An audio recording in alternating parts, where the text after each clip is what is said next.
गुड्डू जी यहाँ पे उपस्थित भारतीय वाली जी, वंदे मातरम वंदे मातरम सुजला सस्यश्यामलां मातरम वंदे।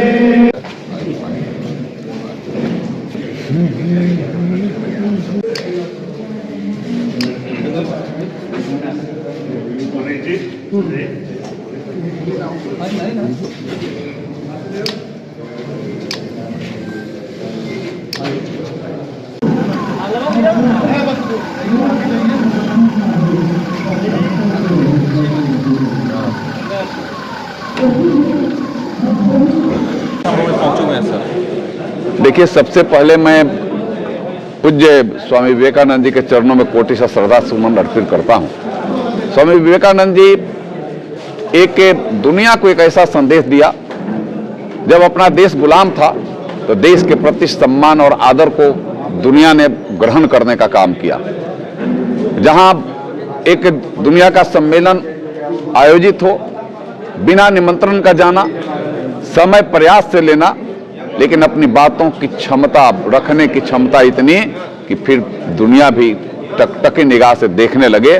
वैसे हमारे वीर और वीरों के चरित्र को और मजबूत करने वाले स्वामी विवेकानंद जी अपने जीवन में भी किया। स्वामी विवेकानंद जी का बचपन का नाम नरेंद्र था।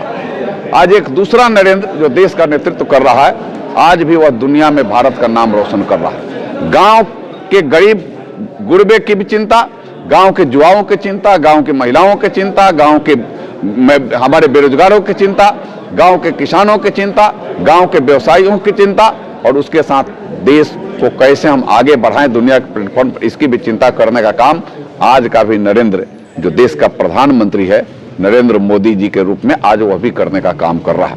हमें उनसे प्रेरणा यह लेने की आवश्यकता है कि हम जब एक रहेंगे तो फिर यह भारत को और आगे बढ़ाने का हम काम करेंगे।